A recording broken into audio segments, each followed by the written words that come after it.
So in last video we discussed about this 16 Mahajanaprathas, and we also discussed about this Princip and Priyadasi, right? And then we also discussed about why Magadha is considered as one of the most powerful dynasty or kingdom among the 16 Mahajanaprathas, right? So today we are going to discuss about the point number 3, that is an early empire. Now in early empire means we are going to discuss about the Mauryan Empire, right? Mauryan Empire, where the Ashoka belonged. See now, Mauryan Empire, which was emerged or started between circa 321 BC to 185 BC, right? So this is where the Mauryan Empire started from 321 BC to, and it was declined in 185 BC. So that is a time frame where the Mauryan Empire was happened. Right? Now in the exam there was a 1 marks question about who is the founder of Mauryan Empire. There's a 1 marks question. So your answer should be Chandragupta Maurya is the founder of Mauryan Empire. Mauryan Empire was established or started by Chandragupta Maurya in circa 321 BC. Understood? And his grandson Ashoka, right? Ashoka became one of the most popular or most powerful king in ancient India that archaeology or history used to consider him as a very powerful ruler of ancient India. Right? So Chandragupta Maurya found the Mauryan Empire, and his grandson means Chandragupta Maurya's son was Bindusara, right? And Bindusara's son was Ashoka. And Ashoka became the most famous ruler of early India. Of course, we know about it. And he was very famous about this battle, right? Kalinga battle. Kalinga means in present-day Orissa, right? Where the Ashoka in the 1260s BC, 260s BC, he waged a war against the Kalinga, right? Kalinga and Orissa. So in this battle, that battle, it's kind of turning point in his life, where he saw lots of these killings, widows were there, orphanage were there. So he became so devastated, and so Ashoka became so disturbed. He give up the war, and he converted to, or he adopted Buddhism. And then later part of life, he propagate the Buddhist religion. That's we all know about it, right? Now during his time, during that war, Kalinga war, he became so devastated, right? And when Chandragupta Maurya and Bindusara and then Ashoka, during that time, right, is a we call it zenith of this Mauryan Empire. During that time, the expand of Mauryan Empire, from the northwest frontier provinces, right, from this Afghanistan, near the Afghanistan border, from here to Assam, from northeast area, and then till Andhra Pradesh, right? Andhra Pradesh, expand of Maurya is so huge that almost all India was conquered or under the Mauryan Empire. So see how big the Mauryan Empire was during the BC, right? 321 BC. So that is about the Mauryan Empire, right? Now next, in the next topic, what we're going to know about is finding out about the Mauryan Empire. Now here topic itself, about it, right? Finding about the Mauryan Empire. Now here, finding about means how do we know about the Mauryan Empire? What are the sources, right? What are some kind of source to reconstruct the Mauryan Empire?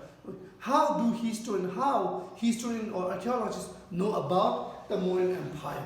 So we have many sources to understand of the finding of the Mauryan. The first account of Megasthenes. Now Megasthenes is contemporary with Chandragupta Maurya. He was an ambassador in the Chandragupta Maurya court, right? He's a diplomat of the Greek.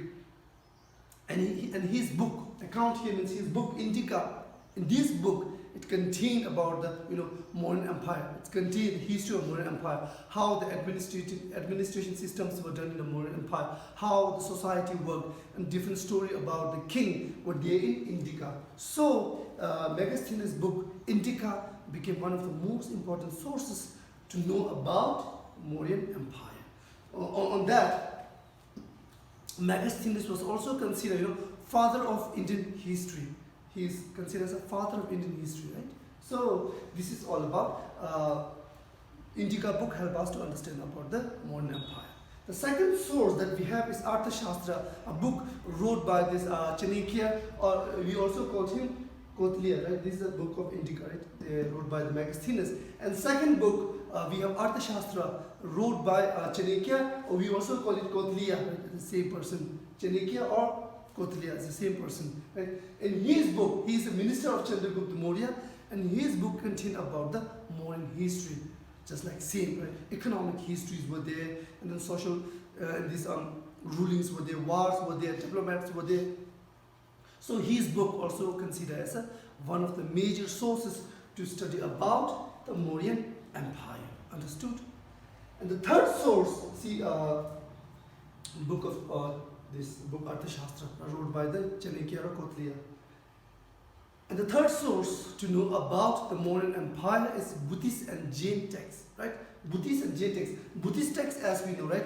Because Ashoka himself, converted to Buddhism in the later part of his this life. So, of course, his story should be there in Buddhist texts. And in Jain texts, especially the Jain texts like Kabali Sutra, right? Kalpa Sutra. In Kalpa Sutra, Jain text, it mentioned about the life of Chandragupta Maurya, because in the later part of Chandragupta Maurya, he converted to Jain. Right? Even his wife is Jainism, right? Jain. So through that way, Buddhist and Jain texts became one of the very important sources to know about the Mauryan Empire. Right? Then we have Ashoka rock edicts, minor rock edicts like majors and minor rock edicts, pillars, right? What they see. Almost in all India, you will find the Ashoka pillars, rock edicts, and these minor rock edicts, sculptures. You can find everywhere in India, right? So these are all, rock edicts and these pillars. See, pillars is over here. Ashoka message were there. You can see everywhere in India, right? So that's become one of the important sources to know about Mauryan Empire. And not only that, there were many other Hindu texts, Sanskrit texts, Puranas were there, right? So all these sources, give us information about the Mauryan Empire. So in future, if there was a question about what are the sources to understand the Mauryan Empire, so your answer should be like that. Megasthenes' book Indica, Arthashastra, wrote by Kautilya or Chanakya, then Buddhist and Jain texts, and then Ashoka inscription or rock edicts. These are all some kind of sources to know about Mauryan Empire. Understood? So within this topic, inside this topic, in your textbook, it's written together, but I made it separate to clarify your confusion about what do you understand by Ashoka Dhamma.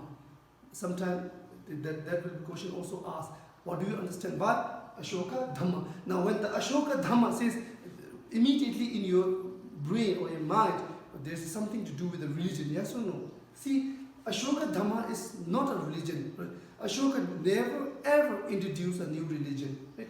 Ashoka Dhamma is just like, father and mother giving advice to their son, right, and daughter about the moral values, ethic values, goods, right? To teach your children to separate or differentiate between do's and don'ts, right? So that is all about Ashoka Dhamma.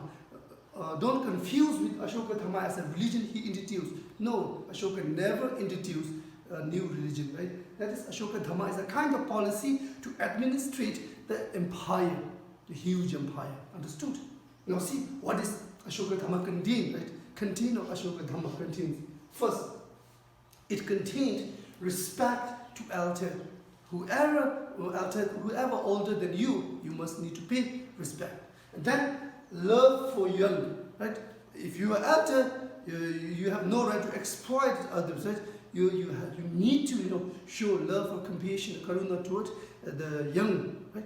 And then kindness to servant, generosity toward the servant. So very good concept, right? Ashoka Dhamma. And in that, it also contains religious tolerance to other religions. See, Ashoka policy of religion policy. In this policy, we can clearly see Ashoka, notion about religion. He is a kind of secular person, right? Why? Because he says Have faith in your religion, but respect others' religion. Even in our constitution, a preamble, we have this, secularism. Secularism also there, right? Secular. And third, liberate policies toward Brahmanas and those who renounce worldly life. Now here, liberal policy means little bit less strict, right? Kind of freedom policies toward Brahmanas means sages, right? Or those monks, nuns, and sages, gurus, all those, right? And those who renounce means, give up. The worldly life means materialistic world, right? Materialistic means technological world, this materialistic world they need to give up, including they also need to adopt celibacy. They need to give up a materialistic world, including in sex, right? So everything they give up. And for those persons, those sages, the monks and nuns, what they need to do, government need to give them some kind of generosity policies or liberal policy should be followed for them because they are sannyasis. So that is in this, if you notice, this is all about non-violence kind of policy or ethical value in which kind of policy that he introduced in his own subject subject in a very this very kind way, or I would say, right? And for proper running of this process, what he did, he appointed a minister known as Dharma Mahamata, right? See, Ashoka appointed officers known as it's wrong, right? Known as Dhamma Mahamata to spread the message of Dhamma. Now, Ashoka is the first king in Indian history who engraved his message on the rock, right, on the hard surface. So that's why even today we can see Ashoka's message, right, of Ashoka Dhamma in every this territory where he belonged, right. The territory comes under the Mauryan Empire. Understood? So what is the work of Ashoka Dhamma? Ashoka Dhamma are the officers. What they do, they spread the message of Dhamma to this area of Mauryan Empire. So what they do, they they were illiterate people, they don't know how to read, right? So what these officers do, they read loudly in the settlement so that people can understand, right, what Ashoka message is all about. Understood? So that is all about Ashoka Dhamma. So in exam, if there was a question about Ashoka Dhamma, so never confuse that Ashoka have introduced a new religion. No, never. Ashoka never introduced a new religion. This is all about the policies of Ashoka to govern the kingdom or to administrate the kingdom. Understood? Okay. Then next we are going to discuss about the administrating the empire. Now, how administrations were done. Right? In this Arthashastra, in Indiga, Buddhist and Jain texts mentioned about there were 5 popular centers, right, where the administration works were done. There were 5 major political centers, right, main centers, right, capital, or you may say this prime place where the administration centers were done, where the king or this prince used to stay. So here, these are, of course, the Patliputra is the capital, right? In Bihar is the capital of Mauryan Empire, where the king used to stay. Then what happened? And then the provincial center means another center, right? Other than this Patliputra, we have Takshila in this northern area, right? In 4 cardinal direction, there were different centers were established by the Mughal Mauryan kings, right? In Takshali in the northern, right? And Ujjain in this western part, in Madhya Pradesh, Taksali in Pakistan, Tosali in this Orissa in the east, right? And then Suvanagri in Karnataka, south. So in the 4 cardinal direction, there are different centers were there. And the main center or main capital, just like Delhi, in Patliputra in Bihar. Right? So how beautifully the administration systems were done. In second administration systems, see, suppose if you look in this map, Patliputra in Bihar, right? In Bihar itself. Then we have Taxila in here, in Pakistan. Then we have Ujjain over here in Madhya Pradesh. It is the capital of Avanti, one of the 16 marginal Pradesh, Avanti. And Tosali in Orissa over here. And then we have Suvanagri in Karnataka. And Suvanagri actually literally means a mount of gold. You have, if you remember in the Harappan culture, we studied that, Harappan procure gold from South India, that's Karnataka, right? So here, golds were pretty much, easy available over here. So see, arrangement of these provincial these centers, right? Next, administrative control was stronger in the area around the capital and the provincial center, of course, yes. The area which come nearby the center or these provincial centers, yes, of course, the administrative control was stronger. This we know about it, right? Then communication along both land and river and routes was vital, means important for the existence of empire. Of course, communication means suppose if Ashoka want to go from Patliputra to Taxila, right? Now see, so far, right? If both the communication land and river and route are not that much, properly arranged, so it will take too much time, so much time, many times to reach this Taxali. So that's why it's very important to proper arrangement of this. Both the land and sea routes river route need to be arranged, or in case of this reinforcement, right, in the war or everything, if army reinforcement should be needed. So river and route and land, both this travel route need to be very elaborate, or proper arrangement should be there, right, for the proper existence of the empire. Understood? And then we have this Megasthenes, right? In Megasthenes' book, Indica, he mentioned about the committee with 6 subcommittees for coordinating military activity. Now see, military is major, important, this unit to look after the empire, right? To maintain the empire, this prosperity, military is a key thing. Yes or no? Now, what Megasthenes in his book Indica mentioned, in the book of Megasthenes Indica, he mentioned about committee with 6 subcommittee. Means suppose in our area, right, there was one main office, right, and from that office that office distribute or made different kind of department to look after. Suppose in our own we have this Tibetan government in exile, then we have different this education, the ministers, then we have defense minister, then we have this cultures ministers, and different kind of ministers were there. They look after the different department.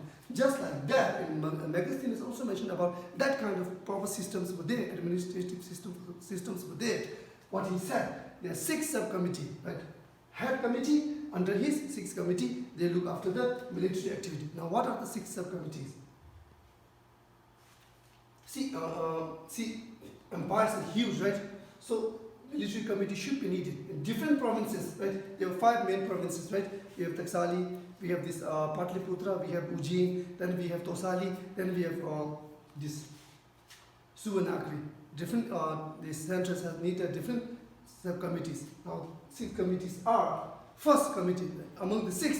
The first committee look after the navy, right? Making of the boat, arrangement of boat, riverine activities, or communication, or whatever whatever should be needed. Navy means first committee look after the navy purpose, navy work, right? And second committee look after the manage transport and provision. Transport means they need to arrange the block cart or the bullock cart, and also provision means supply food for the soldiers and fodders for the bulls and cows and horse. They need something to eat. So the second department look after all those things. And third department look after the foot soldiers, means infantry, right? Foot soldiers, infantry. And fourth department look after the horse, the cavalry, right? Horse army, look after the horse army. And fifth department look for the chariot. Chariot means this 2-wheeler horse-drawn battle car, right? See, you must heard it, you have seen this in many movies, right? Mahabharata, Bahubali. See, 2-wheeler, right? 2-wheeler horse-drawn cart, right? So that is very important in ancient time in the battle. So their fifth department look after these charioteers, right? And then 6th department look after the elephant, because elephant is also very important in the battle during that time. So these are the 6 departments. They look after military department. They look after the different kind of department to run the administration properly during the Mauryan Empire. And it was mentioned by the Megasthenes in his book Indica. Understood? And then the last, Ashoka introduced policy of Dhamma. Now, as I told you before, right?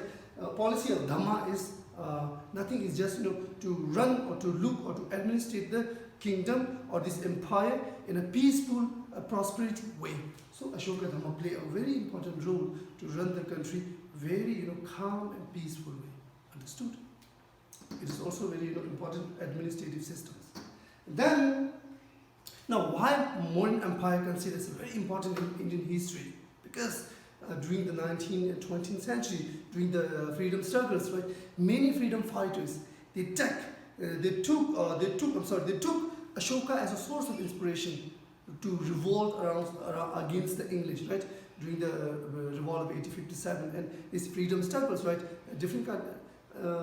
Ashoka became source of inspiration for many Indian freedom struggles. Just like, okay, let me take an example. Just like look at us. We also take King Songtsen Gampo as a source of our inspiration when it comes to revolt against China. Yes or no? So just like that, Mauryan Empire was very important because during Indian freedom struggle, many nationalist leaders, right? Many nationalist leaders in India, right? They regarded Ashoka as a source of inspiration figure. So through that way, this is all about the administrating of Mauryan Empire. So next topic we are going to learn in next video. Thank you.